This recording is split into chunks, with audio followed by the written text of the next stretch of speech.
This is Vikas presenting you a brief discussion on real number. So please watch the video thoroughly to get a better knowledge.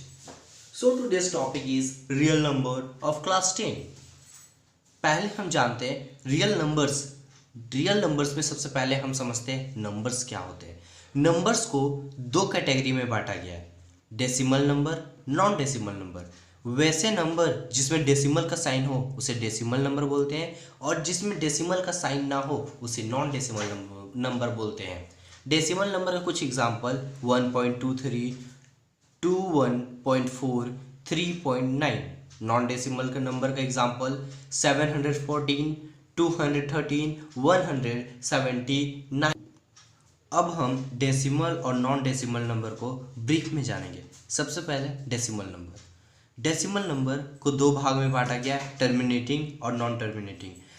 Terminating का word से समझते हैं हम क्या होता है। टर्मिनेटिंग मतलब जो डेसिमल के बाद डिजिट रुक जाता है उसे बोलते हैं टर्मिनेटिंग नंबर। जैसे 1.23, 2.34, 3.71। अब देखते हैं हम नॉन टर्मिनेटिंग नंबर, जैसे कि 1.212 और ये आगे बढ़ते ही जा रहा है इनडेफिनाइट तक, ये रुक नहीं रहा है। मतलब नॉन टर्मिनेटिंग मतलब जो डेसिमल के बाद रुकता नहीं है। जैसे दूसरा एग्जांपल 1.21222 या 212, कुछ भी दे सकते हैं आप एग्जांपल में। 1.212 ये रिपीट हो रहा है या फिर नहीं रिपीट हो रहा है, पर ये इनडेफिनाइट तक जा रहा है। डेसिमल नंबर दो भाग में, टर्मिनेटिंग और नॉन टर्मिनेटिंग। अब टर्मिनेटिंग आगे का कोई इसका पार्ट नहीं है, पर नॉन टर्मिनेटिंग का आगे पार्ट्स है। जैसे नॉन टर्मिनेटिंग का क्या क्या पार्ट है वो जानते हैं हम आगे। नॉन टर्मिनेटिंग का दो पार्ट है, non terminating repeating number, non terminating non repeating number. सबसे पहले नॉन टर्मिनेटिंग रिपीटिंग का मतलब होता क्या है। नॉन टर्मिनेटिंग मतलब जो डेसिमल के बाद रुकता नहीं है, मतलब जो डेसिमल के बाद डिजिट इनडेफिनाइट तक जाता है। और रिपीटिंग मतलब डेसिमल के बाद नंबर्स रिपीट होना स्टार्ट करते हैं। जैसे एग्जांपल 1.21, 21, 21, 21, ये 21 रिपीट होते जा रहा है। दूसरा एग्जांपल 3.7177, 7177, ये जो नंबर है ये रिपीट होते जा रहा है। 7177, 7177, ये जो है वो रिपीट होते जा रहा है। और आप क्लास 9 में पढ़े होंगे कि हम इसे नॉन टर्मिनेटिंग रैकरिंग नंबर भी बोलते हैं। क्या बोलते हैं? Non terminating recurring number. इसका मतलब 1.21 पे रैकरिंग, इसका मतलब 2121 ये रिपीट होते जा रहा है, समझे। और नॉन टर्मिनेटिंग रैकरिंग नंबर या रिपीटिंग नंबर को हम रैशनल नंबर के फॉर्म में लिखते हैं। दूसरा non terminating non repeating number. Non terminating मतलब जो डेसिमल के बाद रुकता नहीं है, डिजिट आगे इंडेफिनाइट तक जाता है। और नॉन रिपीटिंग मतलब रिपीट भी नहीं होता। जैसे 1.231764 आगे चलते जा रहा है, 9.1432 आगे चलते जा रहा है, मतलब ये रिपीट भी नहीं हो रहा है और रुक भी नहीं रहा है। तो इसे बोलेंगे non terminating non recurring number या फिर non terminating non repeating number. और दूसरा इसे हम इरेशनल नंबर्स भी बोलते हैं। रैशनल नंबर और इरेशनल नंबर तो आप जानते हैं क्या होता है। रैशनल नंबर वैसे नंबर जिसे हम p/q के फॉर्म में लिख सकते हैं, जहाँ पे q मेरे 0 के इक्वल नहीं होता है और p और q इंटीजर्स होते हैं। और इरेशनल जस्ट अपोजिट है, जिसे हम p/q के फॉर्म में लिख ही नहीं सकते हैं। अब डेसिमल नंबर क्लियर होने के बाद हम नॉन डेसिमल नंबर्स में बढ़ते हैं। नॉन डेसिमल नंबर, सारे इंटीजर्स को हम नॉन डेसिमल नंबर बोल सकते हैं। इंटीजर्स क्या होते हैं? All positive, negative, including zero are called integers. जैसे कि 1, 2, 3 इंडेफिनाइट तक जाएगा, फिर पहले जीरो, फिर -1, -2, -3, ये भी इंडेफिनाइट तक जाएगा। तो ये सारे नंबर्स को हम इंटीजर्स बोलते हैं। और इंटीजर्स पॉजिटिव इंटीजर्स होते हैं, जीरो होते हैं, और नेगेटिव इंटीजर्स होते हैं। पॉजिटिव इंटीजर्स जैसे कि 1, 2, 3 को हम लोग नेचुरल नंबर ही बोलते हैं, और नेचुरल नंबर को ही हम लोग काउंटिंग नंबर बोलते हैं। और जब नेचुरल नंबर या फिर काउंटिंग नंबर में मतलब 1, 2, 3 में जीरो इंक्लूड हो जाता है तो उससे बन जाता है होल नंबर। क्या बन जाता है? होल नंबर, ठीक है। और जो नेगेटिव नंबर्स है उसे नेगेटिव इंटीजर्स बोलते हैं या फिर नेगेटिव नंबर्स भी बोल सकते हैं हमें इसे। इसीलिए अब नॉन डेसिमल और डेसिमल नंबर्स आपका आशा करता हूँ कि क्लियर हो गया होगा। अब हम अपने रियल नंबर का रियल टॉपिक पे जाते हैं। रियल टॉपिक जैसे कि हमें 10 क्लास में लेमा, यूक्लिड डिवीज़न लेमा का यूज़ करना, यूक्लिड डिवीज़न एल्गोरिथम के बारे में पढ़ना है। तो सबसे पहले यूक्लिड डिवीज़न लेमा से पहले हम जानते हैं लेमा होता क्या है। लेमा क्या होता है? A lemma is a proven statement. क्या है lemma? Lemma is a proven statement. Lemma क्या है? एक प्रूवन स्टेटमेंट है जो कि प्रूव हो चुका है, जिसको हम लोग यूज़ करते हैं, used for proving another statement. क्या है लेमा? एक लेमा प्रूवन स्टेटमेंट है जो प्रूव हो चुका है कि ये सही है और जिसे हम यूज़ करते हैं किसी और स्टेटमेंट को प्रूव करने में। जैसे कि एग्जांपल देते हैं, आप क्लास 10 में ट्रिग्नोमेट्री पढ़ेंगे तो ट्रिग्नोमेट्री जब पढ़ेंगे तो उसमें कुछ फार्मूलाज हो गए, जो फार्मूलाज को यूज़ करके आप नए नए क्वेश्चंस को सॉल्व करेंगे, प्रूव करेंगे। तो ये जो ट्रिग्नोमेट्री का फॉर्मूला हो गया वो लेमा की तरह काम करता है। लेमा वो एक स्टेटमेंट है जो कि प्रूव्ड है और उसकी मदद से आप कुछ क्वेश्चंस को सॉल्व करेंगे, तो वो लेमा में एग्जांपल में आ गया। जैसे ये लेमा होता है प्रूवन स्टेटमेंट है जिसे हम यूज करते हैं किसी और स्टेटमेंट को प्रूव करने में, समझे। अब लेमा से हम सीखते हैं कि यूक्लिड डिवीजन लेमा क्या होता है। देखिए यूक्लिड डिवीजन लेमा, यूक्लिड एक नाम है जो कि ये जो फॉर्मूला है वो स्टेटमेंट जो दिए प्रूवन स्टेटमेंट उन्हीं के नाम पे रखाया है यूक्लिड डिवीजन लेमा। यूक्लिड्स और डिवीजन पे कुछ ये स्टेटमेंट दिए इसीलिए यूक्लिड डिवीजन लिखाया, और लेमा इसलिए लिखाया क्योंकि ये वैसा स्टेटमेंट है जिस स्टेटमेंट को यूज करते हैं हम किसी और स्टेटमेंट को प्रूव करने में, इसीलिए इसका नाम पड़ा यूक्लिड डिवीजन लेमा, समझे। अब देखिए यूक्लिड डिवीजन लेमा होता क्या है, क्या होता है? For any two given positive integer, क्या बोल रहे सुनिएगा जरूर, किसी भी दो पॉजिटिव इंटीजर्स के लिए, पॉजिटिव इंटीजर 1 2 3 से इंडेफिनाइट तक, किसी भी दो पॉजिटिव इंटीजर्स के लिए, जैसे पॉजिटिव इंटीजर मान लीजिए a एंड b, क्या है positive integer? a and b, there exist unique whole number q and r such that, जैसे देखिए किसी भी दो नंबर a एंड b के लिए उसमें एक होल नंबर भी एग्जिस्ट करता है जिसे हम बोलते हैं q मतलब quotient, and r such that, r मतलब रिमाइंडर। तो किसी भी नंबर a एंड b के लिए जब उसे हम डिवाइड देते हैं तो उसमें एक होल नंबर आता है जिसको बोलते हैं q का मतलब होता है क्वोशेंट, एंड एक r आता है जिसे बोलते हैं रिमाइंडर। सच दैट जैसे कि a बराबर बी क्यू प्लस आर, क्या बोल रहा है? a बराबर बी क्यू प्लस आर, जहां पे r मतलब रिमाइंडर 0 से बड़ा रहना चाहिए या फिर 0 के इक्वल रहना चाहिए। r 0 से बड़ा रहना चाहिए या फिर 0 के इक्वल रहना चाहिए। और जो b है, b मतलब डिवीज़र वो हमेशा रिमाइंडर से बड़ा रहेगा, हमेशा रिमाइंडर से बड़ा रहेगा। तो हम कुछ देख लीजिए, एक बताते हैं कि डिवीज़र किसको बोलते हैं, डिविडेंड किसको। यहाँ ए जो है उसे डिविडेंड बोलते हैं, बी जो है उसे डिवीज़र बोलते हैं, क्यू जो है उसे क्वोशेंट बोलते हैं, और आर जो है उसे रिमाइंडर बोलते हैं। तो इसको हम किस तरह लिख सकते हैं? Dividend equal to divisor into quotient plus remainder. ये तो आप बहुत ही जूनियर क्लास में पढ़े होंगे कि डिविडेंड इक्वल टू क्या होता है? Divisor into quotient plus remainder. इसी को हम लोग बोलते हैं, यही स्टेटमेंट को बोलते हैं यूक्लिड डिवीजन लेमा। अब यहाँ हम कुछ बेसिक्स के बारे में भी जान लेते हैं कि डिविडेंड, डिवीज़र और क्वोशेंट और रिमाइंडर डिवाइड में किसे बोलते हैं। तो जिसे हम डिवाइड देते हैं उसे बोलते हैं डिविडेंड, और जिससे हम डिवाइड देते हैं उसे बोलते हैं डिवीज़र। मतलब जैसे कि हम 9 को डिवाइड दे रहे 3 से, तो मेरा डिवाइड किसको दे रहे 9 को, तो ये मेरा हो गया डिविडेंड।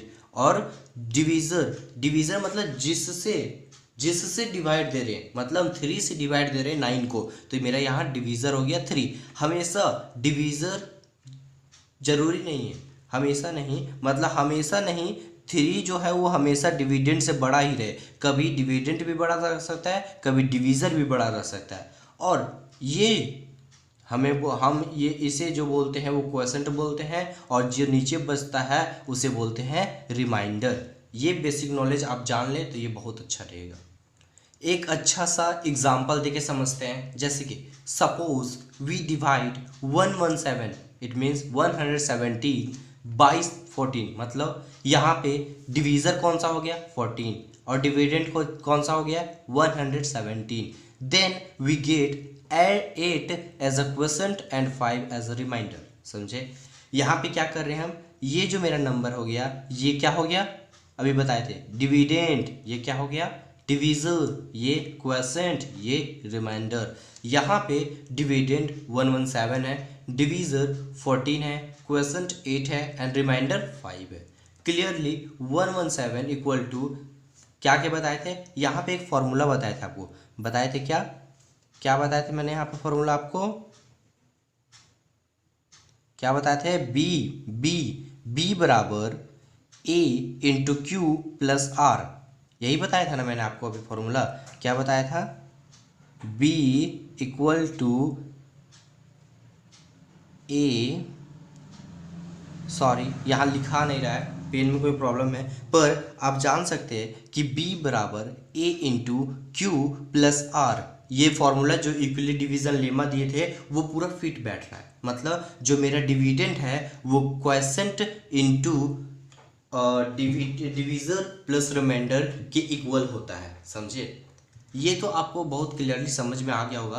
अब हम चलते हैं एल्गोरिदम की तरफ। एल्गोरिदम क्या होता है, एल्गोरिदम आप अच्छे से समझिएगा तो समझ में आएगा, बहुत इजी है।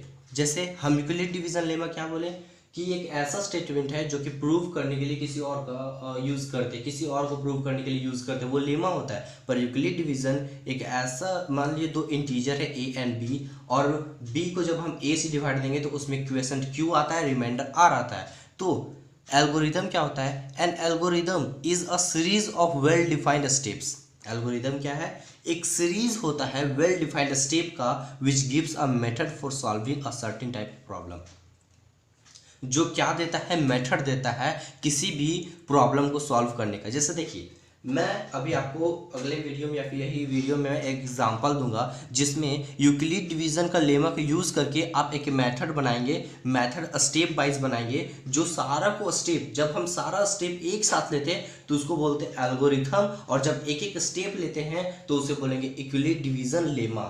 मतलब जब सारा स्टेप एक साथ आ जाएगा तो उसे बोलेंगे यूक्लिड डिवीजन एल्गोरिथम, और जब एक स्टेप रहेगा तो उसे बोलेंगे यूक्लिड डिवीजन लेमा। मैं अगला एक एग्जांपल दूंगा तो अब आपको अच्छा समझ में आएगा। तो उस टाइम तो जिससे कुछ देखिए, यूक्लिड डिवीजन लेमा को हम लोग यूज करते हैं HCF को फाइंड करने में। किस लिए, HCF को फाइंड करने में। तो फाइंडिंग, अब आगे देखते हैं, finding HCF of two given number by Euclid division algorithm. Algorithm क्यों यूज किया गया, क्योंकि यहाँ पे series of well defined step है यूक्लिड डिवीजन लेमा का, इसीलिए हम यूक्लिड डिवीजन एल्गोरिथम यहाँ यूज कर रहे हैं।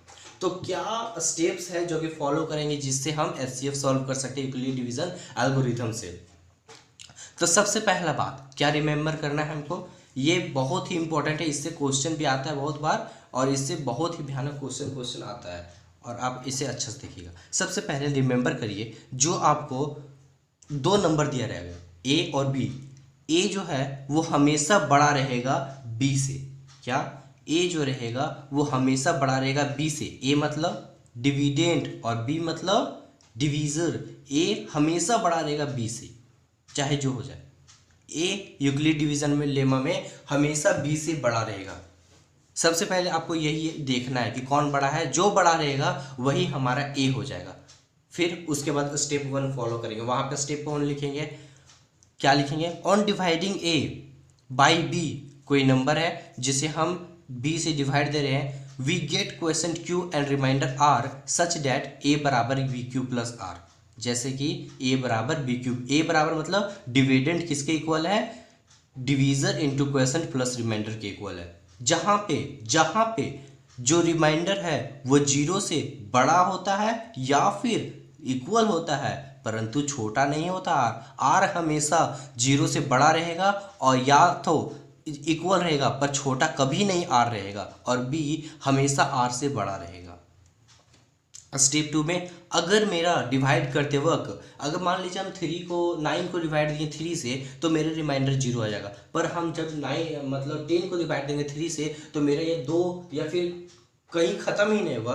तो जो ख़त्म होता है मतलब जो स्टेप लास्ट में रिमाइंडर 0 आना चाहिए तभी ये इक्विवेलेंट डिवीजन लेमा काम करता है। अगर पहला ये स्टेप में आपका 0 आ गया तो HCF क्या हो जाएगा, जो मेरा B रहेगा, B मतलब जो मेरा डिवीज़र रहेगा वही मेरा HCF हो जाएगा। अगर 0 नहीं आया then apply the equivalent division lemma to B and R।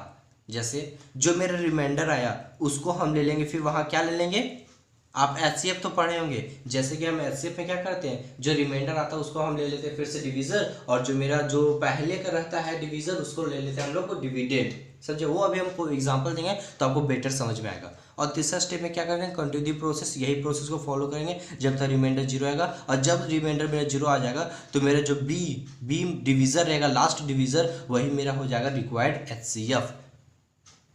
चलिए अब हम एक एग्जाम्पल भी देख लेते हैं। क्या है क्वेश्चन क्या है एग्जाम्पल में, यूजिंग यूक्लिड डिवीजन एल्गोरिथम मतलब यहाँ पे सीरीज होगा यूक्लिड डिवीजन लेमा का।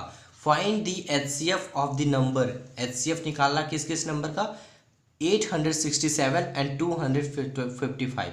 तो यूक्लिड डिवीजन एल्गोरिथम को सॉल्व करने से पहले हम इसमें देखेंगे A और B को चूज करेंगे, A और B।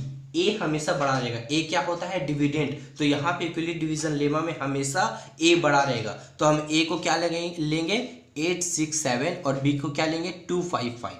ठीक है, तो ए को क्या डिविडेंड यहाँ लिखाता है, डिवीजर यहाँ लिखाता है, क्वेश्चन यहाँ, रिमाइंडर यहाँ। तो सबसे पहले इसको सॉल्व करने के लिए आप जो जूनियर क्लास में पहले HCF सॉल्व करते थे उसी को हम आप पहले सॉल्व करेंगे HCF को रफ वर्क में। आपको ये HCF सॉल्व करके दिखाना है, अगर एग्जाम में नहीं करिएगा तो ये गलत हो जाएगा आपका क्वेश्चन। HCF पहले रफ वर्क करना है, जहाँ सॉल्यूशन कर रहे हो उसी के बगल में रफ करना है। तो सबसे पहले HCF कर दिए, HCF तो जानते हैं आप कैसे किया जाता है। तो सबसे पहले देखिए आप स्टेप को फॉलो करना नहीं भूलेंगे, जो अभी हम स्टेप बताएंगे वही जो आपको स्टेप बताए हैं उसी से हम बताते जा रहे हैं अभी। तो सबसे पहले मैंने आपको एक स्टेप बताया था फाइंडिंग HCF सबसे पहले देखना है हमको, रिमेंबर करना है कि A हमेशा बड़ा रहना चाहिए मेरा B से। तो मेरा यहाँ A क्या हो जाएगा 867, क्योंकि यही बड़ा है 255 से। तो सबसे पहले मैंने देख लिया कि B मेरा जो A जो है ये 867 वो बड़ा है 255 से। तो क्या लिखा मैंने ए स्टेप में क्या बताया था, on dividing A by B सबसे पहले देखना बड़ा कौन सा है। तो सिंस 867 इज ग्रेटर देन 255 लिखना है, इस तरह आपको लिख के सॉल्व करना है।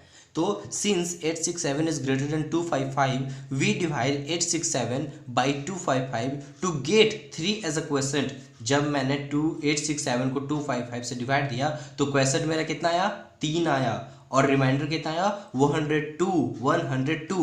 तो to get 3 as a question and 102 as remainder, क्या है मेरा 102 as remainder. So by Euclid division lemma, यहाँ लेमा बोलेंगे, so by Euclid division lemma, क्योंकि ये एक स्टेप है और सारे स्टेप को मिला के हम एल्गोरिथम बोलते हैं, तो यहाँ पे सिर्फ एक स्टेप है इसलिए बोलेंगे so by Euclid division lemma we get 867 equal to quotient into divisor plus remainder. समझे, ये तो हम जानते हैं B इक्वल टू क्या हो जाता है, ये तो हम जानते हैं इजिली कि A बराबर B into Q plus R।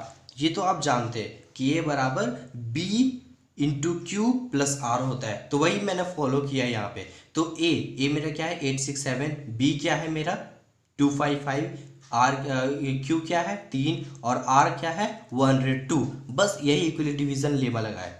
तो सेकेंड स्टेप क्या बोला था मैंने, वो ध्यान से गौर करिए कि अगर मेरा रिमाइंडर 0 आता है तो मेरा यही प्रोसीजर स्टॉप हो जाएगा। अगर मेरा रिमाइंडर 0 आता है तो, अगर मेरा यहाँ पे रिमाइंडर 0 आया है क्या, नहीं आया है। रिमाइंडर कितना स्टेप में आएगा, पहला स्टेप, दूसरा स्टेप, तीसरा स्टेप में, तो हमको यहाँ पे 3 स्टेप यूज करना है। तो यहाँ मेरा भी पहला स्टेप यूज किया तो रिमाइंडर 0 नहीं आया, तो फिर से हम यहाँ देखेंगे जी रिमाइंडर 0 आया तो ठीक, तो मेरा अगर रिमाइंडर 0 आ गया यहाँ पे तो रिक्वायर्ड HCF क्या हो जाएगा 102, पर यहाँ रिमाइंडर 0 नहीं आया तो मैं यहाँ पे रिमाइंडर जो है मेरा वो हो जाएगा डिवीजर, और जो यहाँ पहले डिवीजर था वो मेरा हो जाएगा यहाँ डिविडेंड।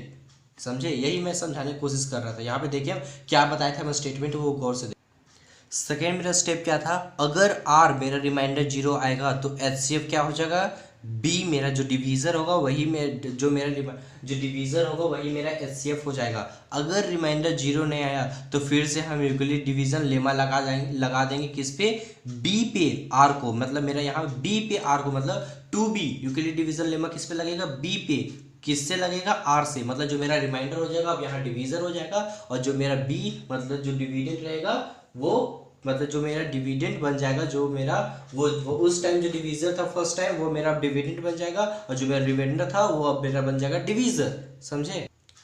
सेकेंड स्टेप में देखिए, सिंस रिमाइंडर जो 0 के इक्वल नहीं है सो मैं डिवाइड दूंगा 255, किससे दूंगा, 255 को मैं डिवाइड दूंगा किससे, 102 से, 255 को 102 से डिवाइड दूंगा, जो तब मेरा क्वेश्चन 2 आएगा और रिमाइंडर कितना आएगा, 51, रिमाइंडर कितना आएगा, 51। So by Euclid division lemma we get 255 equal to 1, question मेरा क्या, मतलब मेरा क्या था, डिवीजर 102, मेरा डिवीजर क्या था 102, और क्वेश्चन क्या था 2, और रिमाइंडर क्या 51। सो मैंने जानता है यूक्लिड डिवीजन लेमा के बराबर क्या होता है, ए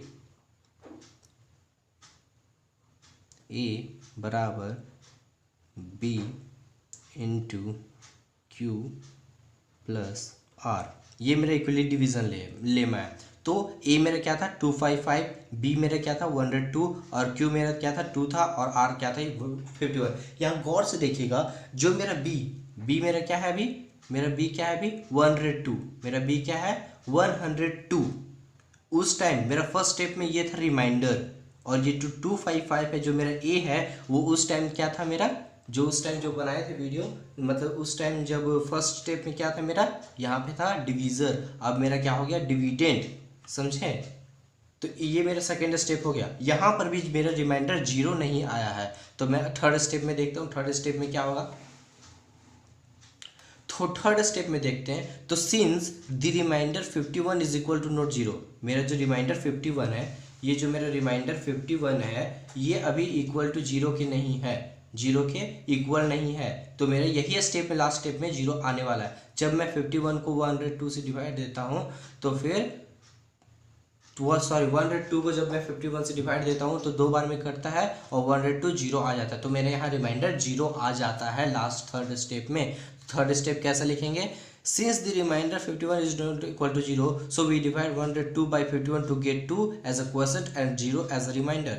since the remainder is 0, जैसे कि रिमाइंडर 0 आ गया, जब मैंने 102 को 51 से डिवाइड दिया तो रिमाइंडर मेरा 0 आ गया, so the last division is the required HCF. तो लास्ट डिवीजन मेरा क्या था 51 था, इसीलिए मेरा ये एचसीएफ क्या हो गया 51। तो मैं आशा करता हूँ कि